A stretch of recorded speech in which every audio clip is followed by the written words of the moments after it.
Buongiorno bianconeri, comment allez-vous? J'espère bien. Aujourd'hui, on va faire la conférence de presse de Massimiliano Allegri. Donc, pré-match Empoli-Juventus, pardon, Juventus-Empoli. Et donc voilà, on va la faire cette fois sous forme de résumé. J'ai pas eu le temps ce midi de me connecter en live pour vous faire la traduction live. Bah, j'ai un travail aussi, vous comprenez bien. En ce jour, vous aurez remarqué que j'ai pas fait de vidéos tous les jours parce que au travail, ben, il y a des périodes avec et il y a des périodes sans. En ce moment, il faut donner à fond sur le travail. Donc bon, je vous fais ça comme je peux. Et justement, pour me soutenir dans cette démarche, merci de liker et commenter la vidéo si vous appréciez le contenu. Et si vous êtes nouvel arrivant sur la chaîne, enchanté, je m'appelle Michelangelo et vous pouvez, si je trouve le bouton, voilà, vous abonner en cliquant sur le bouton qui est en bas de la vidéo. Et si vous activez la cloche, vous serez mis au courant des prochaines vidéos et des prochains lives. D'ailleurs, live demain soir, le match il est à 20h45 je crois, donc on sera en live à partir de 20h pour ce Juventus-Empoli. Alors, qu'est-ce qu'il a dit Massimiliano Allegri? Avant de savoir ce qu'il a dit, pour moi, il est plus important de savoir le comment il l'a dit. Donc, depuis 2-3 conférences, on le voyait beaucoup plus posé, beaucoup plus peut-être un peu humble. Aujourd'hui, il a eu quand même quelques petits sursauts de l'ironie, la petite blagounette. Je ne voudrais pas que cette attitude soit amenée du fait qu'on a gagné un seul match avec le Torino. Après, il le dit lui aussi, hein, avec les mots, qu'il ne faut pas s'attarder à la victoire qu'on a eue, mais qu'on doit donner de la continuité. Mais néanmoins, c'est, vous voyez, l'attitude, moi je serais resté un peu plus encore en sourdine hein, si j'avais été lui. Bref, commençons la traduction. Qu'est-ce que vous a donné la victoire contre dans le derby? On lui demande. Il dit, la victoire dans le derby, ça a été une belle victoire. Je crois qu'on a mérité et on l'a mérité contre une bonne équipe. Jouer contre le Torino, c'est pas simple, mais pour que ça devienne une victoire importante, nous devons donner suite demain avec l'Empoli. Voilà ce que je vous disais. C'est pas une victoire qui doit nous contenter et il le dit clairement. Question, est-ce que vous allez lancer Gatti avec l'absence de Bremer? Il répond, aujourd'hui nous faisons un entraînement, je vais devoir évaluer certaines situations parce que certains joueurs ont joué beaucoup de matchs. Après l'entraînement, j'aurai sûrement les idées plus claires. L'équipe est beaucoup mieux mentalement. La victoire nous a donné plus de sérénité et de morale. Notre humeur dépend toujours des résultats. Plus on gagne, plus on va bien dans les jours suivants le match. Demain, ça ne sera sûrement pas un match simple. Voilà, c'est toujours cette petite chose de garder un peu la tension haute contre les équipes de bas étage, entre guillemets, et après accélérer contre les équipes, les grandes équipes, justement enlever de la pression. Donc demain, il dit ça sera un match compliqué, comme si c'était le Barça de Messi, Neymar, etc. Question, renoncer à Vlahovic. Il dit, indépendamment du but qu'il a fait l'autre jour, il a aussi joué un des meilleurs matchs techniquement. Elle a pris switch sur Ken, même si on ne lui pose pas la question, lui, de toute façon, il dit ce qu'il veut dire, en fait. Il dit ce qu'il a envie de dire. Même Ken a bien fait, je suis content, il est en train de grandir, il va mieux physiquement, mais surtout, il se rend disponible pour l'équipe. Pour obtenir des résultats, il faut de la disponibilité de la part de tout le monde. Sur ça, voyant le match avec le Torino, il semble y avoir été des signaux optimaux. Mais je répète, la victoire contre le Torino devient important uniquement si nous donnons suite avec l'Empoli. Ça ne sera pas facile parce que l'année dernière, l'Empoli nous a battus à domicile. Question, est-ce qu'on verra le trident Chiesa, Vlahovic, Milik? Après, il comprend que c'est pour demain. Et il dit, demain, non, nous avons d'autres hypothèses. Voyons les choses réellement. Chiesa et Pogba, nous ne les avons pas et ne seront pas à disposition demain. Chiesa a fait 2 entraînements avec l'équipe. Pogba, momentanément, il s'est beaucoup entraîné, mais partiellement avec l'équipe.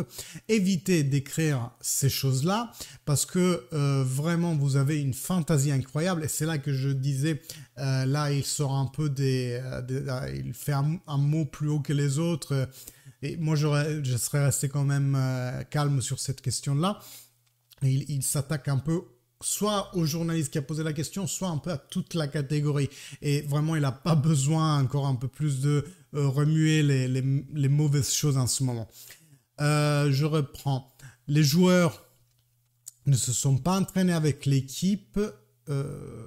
Joueurs qui ne se sont pas entraînés avec l'équipe et qui, après 2 jours, vous écrivez qu'ils sont à disposition. Les choses fantasieuses dont il parlait avant. C'est beau parce que ça veut dire que la fantaisie a le pouvoir et c'est une chose très belle, mais demain, ils ne seront pas là. Voilà, moi je serais resté un peu plus discrète sur cette affirmation-là. Paredes au milieu de terrain, question du journaliste. Après, il rentre dans des trucs un peu plus techniques. En gros, si je vous résume sa réponse, c'est qu'il doit voir qui est à disposition et mettre le meilleur milieu de terrain à disposition. La seule chose que je me sens un peu de vous dire là, c'est qu'il dit on doit se mettre au même niveau que l'Empoli. Alors, je sais que ça va faire débat.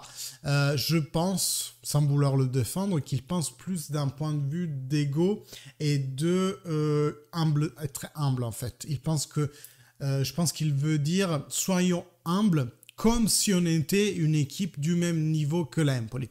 Parce que si on arrive à ce match en pensant qu'on va gagner facile contre l'Empoli, on va se faire renverser le museau, il dit, hein, toujours cortomuse, etc., etc. Mais je pense juste qu'il pense à dire qu'il faut être humble. C'est certes qu'on n'est pas au même niveau que l'Empoli, ni tactiquement, ni techniquement, peut-être physiquement, j'en sais rien, parce qu'en ce moment, l'équipe, elle tourne pas très bien quand même. Mais là, je pense qu'il parle d'un point de vue mentalité. Ne sous-estimons pas l'Empoli. C'est comme ça que moi, personnellement, je lis cette phrase. Mais j'entends aussi vos interprétations dans les commentaires. On lui pose la question combien le match de demain va ressentir du match d'après contre le Benfica. En fait, combien vous êtes projeté déjà sur Empoli ou sur Benfica en fait déjà. Alors, avant, j'ai fait la blague de fantaisie au pouvoir parce que moi aussi, je voudrais avoir tout l'effectif à disposition afin d'avoir des changements possibles. Avec ce qu'on a, nous allons sûrement faire un grand match demain et on va bien se préparer pour le Benfica. Chiesa a fait des pas en avant. Samedi matin, nous allons organiser un match amical pour Federico pour voir comment il va bouger sur le terrain. Pogba a fait partiellement des choses avec l'équipe. Nous sommes à jeudi. Il manque 4 jours jusqu'à mardi. Et c'est depuis le 23 juillet qu'il ne fait pas un entraînement sérieux. Il suffit de lui donner du temps. En ce moment, accélérer pour l'avoir un match avant, c'est préjuger tout le travail fait en avant et c'est une pure folie. Donc en gros, il dit on a fait 30, faisons 31, comme on dit en italien. Donc on les a attendus pendant si longtemps. Je ne voudrais pas que pour la hâte de les avoir tout de suite, on anticipe leur entrée à tous les deux, à Chiesa et à Pogba, et qu'on crame finalement nos espoirs. Sachant qu'en ce moment, on a aussi dehors Bremer et Di Maria, donc en gros nos 4 meilleurs joueurs. Mais dans tous les cas, on a l'effectif qu'il faut pour battre l'Empoli, ça ne fait aucun doute. Milik, est-ce qu'il va être titulaire ou il faut le gérer ? Question. La réponse c'est pas la question de gérer, il y a beaucoup de matchs. Les matchs se jouent maintenant à 15 et non à 10-13 comme fut un temps. Il y a aussi des données qui interviennent post-Covid au niveau de l'intensité de course qui sont totalement différents de celles durant le Covid, qui vient du banc, qui joue 30 minutes un temps ou 15 minutes, ils deviennent déterminants. Et on va y revenir après sur ces fameuses données qu'il cite.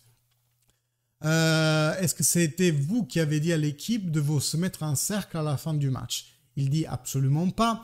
C'est des choses qu'ils font dans le groupe du vestiaire. Moi, je donne juste des indications technico-tactiques et de comportement, ce qui est la chose la plus importante. Donc, c'était vraiment une initiative des joueurs de se rassembler comme ça en cercle à la fin du match. Ce qui, pour moi, potentiellement a témoigné une certaine envie d'être soudé dans le vestiaire. Et j'espère que c'est vraiment quelque chose qu'ils sentent vraiment au plus profond d'eux et que c'est pas juste pour faire plaisir aux tifosi. Alors, comme il a fait le malin, il a parlé de données différentes post-Covid, on lui pose la question. C'est comme quand ta maîtresse t'interroge à l'école, tu as fait le malin, tu as parlé de quelque chose que tu n'as pas vraiment approfondi, et là on te pose une question plus précise, et là il m'a semblé vraiment titubant, hein, comme s'il s'était mis lui-même en porte-à-faux. Et c'est pour ça qu'il donne de données, je ne sais pas où il les a prises. Il parle des stades qui étaient vides, il parle du fait qu'on marque moins maintenant qu'en époque Covid. C'est vraiment tout ça, c'est à vérifier, hein. Je ne peux pas émettre un jugement sur les choses qu'il a dites, mais l'impression c'est qu'il m'a fait, c'est qu'il n'était pas vraiment certain de ce qu'il racontait. On lui pose la question, est-ce que vous avez fait des prévisions, des tables comme vos habitudes? Et il a dit, pour la première fois, je n'ai pas fait des prévisions, je ne regarde pas le classement. D'ailleurs, vaut mieux pas, ni moi ni vous, que nous le regardions. Nous devons aller de l'avant, de match en match, comme c'est normal que ça soit. J'ai l'ampoule qui a fait tilt maintenant que vous m'avez fait cette question. Donc, il a eu une idée de génie maintenant que la question lui a été posée. Après 10 matchs, il y a des équipes au fond du classement qui ont fait très peu de points. C'est normal, si quelqu'un fait peu de points, il y a quelqu'un d'autre qui en a fait beaucoup plus. La semaine cruciale pour nous a été celle entre Salerno et Monza. Donc, par rapport à sa première affirmation, donc comme il y a des équipes qui ont fait très peu de points, et on peut le voir ici, hein, les trois qui sont en zone rétrocession, ils ont fait 3, 4 et 5 points. Après, il y a 7, 8. Donc, en fait, sa théorie, c'est en fait, les pôles se sont écartés. Les équipes qui font mal, ils font plus mal qu'avant. Les équipes qui font bien font plus bien qu'avant. Dommage que bien, nous, les points qu'on a perdus avec Sampdoria, à la limite, il a gagné un point avec nous. Vous voyez ce que je veux dire? C'est vraiment Sampdoria, Monza, Salernitana, c'est nous qui les avons aidés aujourd'hui à avoir des points. Aujourd'hui, avec ces points-là, nous serions bien entendu plus haut dans le classement. Et d'ailleurs, c'est ce qu'il dit dans sa deuxième phrase. Mais sa deuxième phrase, elle m'inquiète parce qu'il dit « La semaine noire a été celle entre Salerno et Monza ».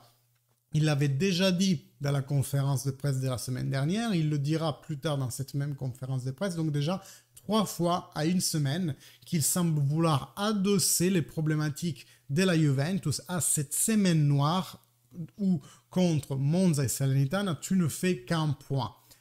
Un point qui aurait pu être 3 s'il n'y avait pas eu le tort arbitral à Salerno, mais qui aurait dû sûrement au moins, même avec ce tort-là, être 4 avec une victoire que tu devais obtenir, quoi qu'il en soit, à Monza. Et moi, je pense que son interview, entre guillemets, avec Sconcerti, pré-Monza, a fait 90% de la défaite contre le Monza. Et vous savez aussi que c'est à peu près à ce moment-là, entre Salerno et la déclaration contre Monza, que moi-même, j'ai lâché Allegri. Là où avant, je me disais il faut lui donner encore un peu plus de temps. Aujourd'hui, je suis totalement convaincu qu'il faut changer d'entraîneur, même si d'autres semblent vouloir vous faire croire l'inverse. Donc voilà, cette excuse de la semaine noire, Salerno-Monza, il faut faire attention, hein, parce que même contre la Sampdoria, on a eu des problèmes. Contre la Spezia, même si on a gagné, on voyait déjà des problèmes dans le jeu. Et il ne faut surtout pas oublier la double confrontation avec le Maccabi, où même si la première, tu l'as gagné 3-1, mais c'est un match qui aurait pu très bien finir 2-2 parce qu'ils ont eu leur quart d'heure de on comprend plus rien, nos joueurs. Et donc, le Maccabi pouvait tranquillement faire un 2-2, après heureusement on l'a rattrapé, mais le retour a été, comme vous le savez, catastrophique pour notre situation en Champions League. Donc bon, pour moi, les problèmes de la Juventus ne peuvent se résumer à ces deux matchs, Salernitana et Monza, parce qu'il y avait déjà avant des petites sonnettes d'alarme qui n'ont peut-être pas été prises à temps. Qui sait si le président avait fait une intervention plus tôt, limite même post-Salerno, pour dire il faut... Je suis désolé de l'expression, se sortir le doigt du cul, autrement ça va aller mal. On fait une mise au vert tout de suite, un retiro tout de suite. Peut-être qu'aujourd'hui, on serait déjà dans une meilleure situation. Peut-être qu'on aurait gagné à Monza parce qu'Allegri n'aurait pas fait cette horrible interview avec Mario Sconcerti. Peut-être qu'on aurait gagné aussi le retour avec Maccabi. Donc, la chose pour moi était prise très tardivement et bien entendu, Allegri avec cette interview n'a vraiment pas arrangé les choses. Bon, sinon, il parle de Bonucci aussi, parce que, vous savez, il y avait eu des bruits de couloir selon lesquels Bonucci pouvait quitter la Juventus en janvier pour aller rejoindre Antonio Conte à Tottenham. Moi, je vous avais dit, à part que Romeo Agresti a dit qu'il a, il a eu des démentis de la part de Bonucci et de la part du Tottenham, moi, je vous avais dit que ça ne serait pas logique d'avoir cette réflexion aujourd'hui parce qu'on n'est même pas sûr qu'Allegri va rester. Donc, pourquoi Bonucci demanderait d'être viré, cédé en janvier alors qu'on n'est même pas sûr du futur d'Allegri. Donc, voilà, c'était vraiment à prendre avec des pincettes. Et Allegri aujourd'hui nous disent, comme à reconfirmer le fait que du moins ils veulent tous les deux être professionnels, même s'ils ne s'entendent pas. Je suis sûr que c'est pas l'amour fou, hein, mais au moins ils sont professionnels, ils veulent travailler ensemble. Donc Allegri nous dit, c'est le capitaine de l'équipe, c'est un joueur de personnalité, souligné. C'est normal que je doive le gérer ses énergies, comme pour les autres. C'est un joueur important et quand il joue et quand il ne joue pas, donc rôle de leader même en dehors de la pelouse, c'est un parcours général de tous. Il a 35 ans et on a des forces différentes par rapport à quand on a 20 ans. Ça vaut pour lui, ça vaut pour tout le monde, pour ceux qui atteignent cet âge-là, d'un point de vue professionnel, bien entendu. J'ai la chance que derrière, j'ai 6 défenseurs et je peux faire un bon turnover. Certains rôles, momentanément, en ce moment, on manque et je dois demander un effort majeur. Je pense qu'il parle des externes, là. De Léo, je suis content. C'est un joueur, un homme responsable. Un joueur est un homme responsable. Que ce soit qu'il joue ou qu'il ne joue pas, c'est une valeur ajoutée pour l'équipe. Donc voilà, là, il semble vouloir dénier ce qui a été dit dans les jours suivants en disant, en gros, voilà, il y a du respect. S'il ne joue pas parfois, c'est parce que il a son âge et je dois le mettre sur la pelouse cum grano salis, donc petit à petit à son âge. Hein. Doucement le matin, pas trop vite l'après-midi, comme disent certains. Alors, Miretti, on lui pose la question, il va mieux, il a joué beaucoup de matchs en début de saison et n'ayant pas une préparation parce qu'il s'est agrégé à l'équipe le 12 août après avoir joué avec le national. C'est vrai que vous vous souvenez, nous on a commencé, je crois, le 4 juillet, si je ne me trompe pas, notre préparation et Miretti avait eu les matchs de la nationale et est arrivé un mois plus tard en fait à la Continence. Il va mieux, il a joué des matchs importants, de bon niveau. Il y a une dépense d'énergie physique et mentale qui sont non négligeables, mais il va bien. Même Fagioli et Soulé sont en train de grandir. Quand il y a la possibilité, je les fais jouer parce que c'est des joueurs considérés comme étant de la première équipe. Ce ne sont plus des jeunes. C'est vrai que bon, Fagioli et Soulé ont trouvé sûrement un emploi plus bas. Dans ce moment-là, moi je me pose, à part Fagioli, parce que c'est vrai que milieu de terrain on en a beaucoup, et s'il faut enlever McKennie, franchement je ne mets plus un Miretti qu'un Fagioli aujourd'hui. Pour moi la Juve aurait dû céder Fagioli en prêt et garder Rovella pour avoir un backup de playmaker. Mais bon, à ce moment, le couple de playmaker me semble être plus Paredes-Locatelli. C'est mon impression. Mais moi, ce qui me pose interrogation, c'est Soulé, parce que Cuadrado un peu plus, il joue souvent, et Soulé pourrait bien le faire respirer. Il a fait des minutes contre le Maccabi, où il a bien fait. Et Soulé a plus fait en 15 minutes contre le Maccabi que toute l'équipe dans tout le match précédent. Donc, pourquoi pas l'exploiter plus pour faire reposer Cuadrado. Voilà la conférence de presse de Massimiliano Allegri. Je vous ai donné aussi mes impressions, mais surtout, j'attends les vôtres en commentaire parce que vous le savez, mon avis, ça n'est que celui d'un tifoso parmi les autres. Donc, moi, mon avis et le vôtre se valent totalement et j'attends votre avis en commentaire pour générer des belles discussions. Si vous venez d'arriver sur la chaîne, je vous invite à vous y abonner en cliquant sur le bouton en bas de la vidéo, Activez la cloche comme ça, dès qu'on est en live, et on sera en live demain à partir de 20h en pré-match Juventus-Empoli, après on regarde le match ensemble et on fait notre débriefing à la fin, et la cloche vous aide à être notifié de tout ça. N'oubliez jamais, like, commentaire, ça va booster la chaîne dans sa croissance. Merci beaucoup et fino alla fine, forza Juve, ciao à tous.